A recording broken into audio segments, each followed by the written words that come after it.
The Last Kiss Goodbye is probably the most sort of reflective, thoughtful song possibly in our repertoire list for the Songfest this year. It's a song about evacuations, evacuee children in the Second World War, and also the kind of obviously the parents whose children were evacuated. Maybe this is still just about living history for some students in your school. They've got grandparents who remember this. Certainly, I'm of an age that both my parents were born during the war. My father, who came from inner London, his mother was evacuated down to Dorset because she was pregnant, and so he grew up for the first year or so in Dorset before they came back to London. And I remember also the father of a friend of mine growing up had been evacuated for 2 or 3 years during the war, barely saw his mother at that time. So these are kind of, to me anyway, they feel quite real stories. And there may be in your choir that there are some kind of connections there worth talking about. It's recent enough history for it to feel like it could still be living history for us. I'll start with the chorus in this song. It's very straightforward structurally. So verse, chorus, this song. Very few surprises. But here's a couple of things about breathing that were worth looking at. So I think we're going to sing. Hannah, if I could just ask for an E, please. If I sing the upbeat, could you put me up at bar 15? I'm going to breathe after the word goodbye, so I can then sing the next 2 bars in one. See if you can hear what I'm doing. Excuse me 1 second. I will just get myself okay. Right. In our last kiss goodbye, I was telling you that I love you. In our last kiss goodbye, I was telling you that I care, not for that day, not for a year, but forever. In our last kiss goodbye, in our last kiss goodbye.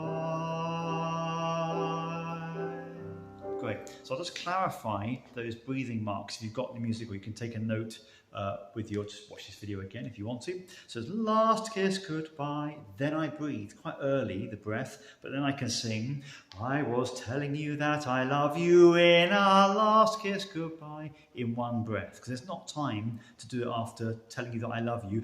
There's not time there. So in our last kiss goodbye, breathe again, and I sing, I was telling you that I care. Then I breathe again here. Not for that day, not for a year. And another quick breath here, because not forever. I want that long note to really bloom and blossom during the length of the note and not fade away through a lack of breath. In our last kiss goodbye. And then the last one here where it says poco ral, bar 14, we're just going to let the whole thing go. I tried to change colour in my voice. In our last kiss. And I'm going to breathe. Goodbye. So then we can really place goodbye together. Let's do that chorus one more time to see if that makes some kind of sense to you. Here we go. So one more time the chorus, please, Hannah. In our last kiss goodbye, I was telling you that I love you. In our last kiss goodbye, I was telling you that I care, not for a day, not for a year, nor forever. In our last kiss goodbye, in our last kiss goodbye. Great, that's fine. I got some words wrong there, but you probably spotted that. You sing the right words, of course, don't sing the wrong words. So that's quite a full voice, that chorus, but towards the end there, I just changed it to a slightly more reflective colour with my voice. And if you can start with that thoughtful colour, then we get real atmosphere at the beginning of the song. It's all about setting up atmosphere. We want to hear the words, but we want to make sure our voices are in a very gentle sort of storytelling mode. So if we sang the beginning, I'm writing this, my little one, it's accurate, it's nice, it's good. I can't complain about the notes and the rhythms, but it's not really telling me the story or creating the atmosphere of the song. So it's gentle voices, but strong words.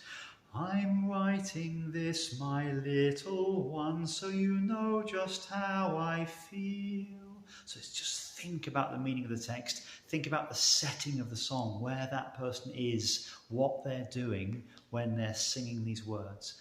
And then we'll start to get the right atmosphere for the song.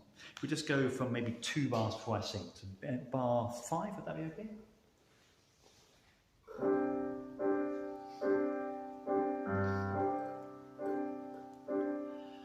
I'm writing this, my little one, so you know just how I feel.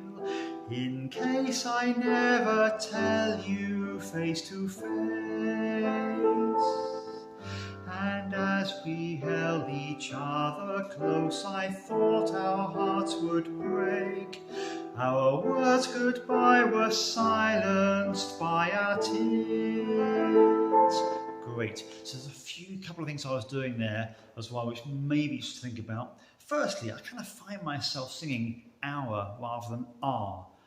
Lots of people will sing our, but somehow in this context of this song, I feel our, a gentle our, sounds better. So, for instance, I would sing, I thought our hearts would break. I don't know why, my instinct leads me there. So try and do a very gentle our if you'd like to do that there.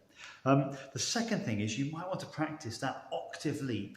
In case I never tell you. So you get used to making that leap, whereas hopefully the sound of your voice doesn't change too much. So in case, or in case, but in case I never. And the art of singing is to try and keep the sound of your voice even from the lowest to the highest note. So it might need a little bit of work to encourage your choir to do that. And the third thing is whenever you've got those longer notes, to hold that vowel and put a very gentle consonant at the end. So for instance, the word face. Don't make a big s at the end of it, but make sure it's together. And if you get your choir used to watching you, you can show them where that consonant comes. It doesn't matter if I choose or Angela chooses a different place to put the consonant. The principle of them watching and understanding what a conductor does is a good thing to set up with them so that when we do that, they can respond to us too. So I hope you have a lovely time with this very beautiful song.